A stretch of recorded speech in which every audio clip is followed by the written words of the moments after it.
I'm so sorry for what has happened to you then, and I'm actually sorry for what you've had to go through since then, and we'll get into that.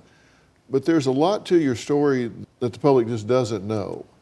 So why did you choose to talk about that now and talk about it here? Well, I wanted to really tell the story from my truth, my words. I just feel like this is a safe place to tell that story. Some people have questioned the story or not believed the story. And I've looked at these pictures that were taken at the time. What part of this would anyone question? What's the puzzle here?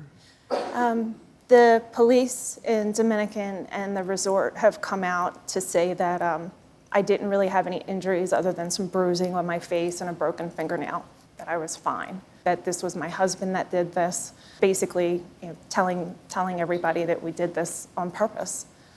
That this was a scam of some sort? These are some excerpts from the resort's Twitter statement.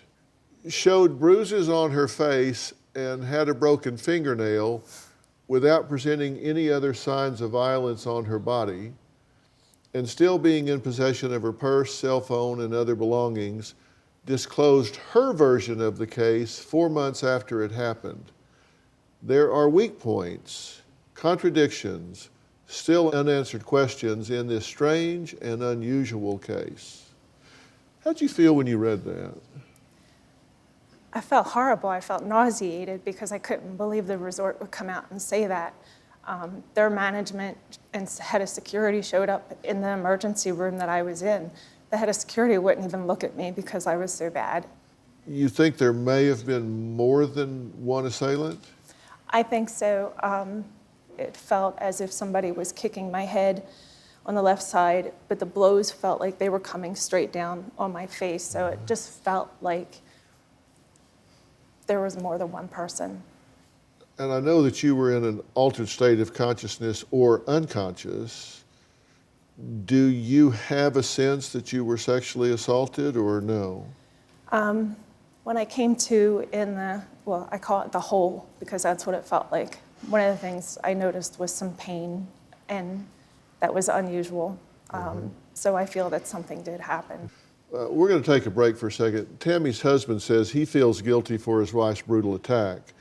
We're going to meet him and find out why after the break.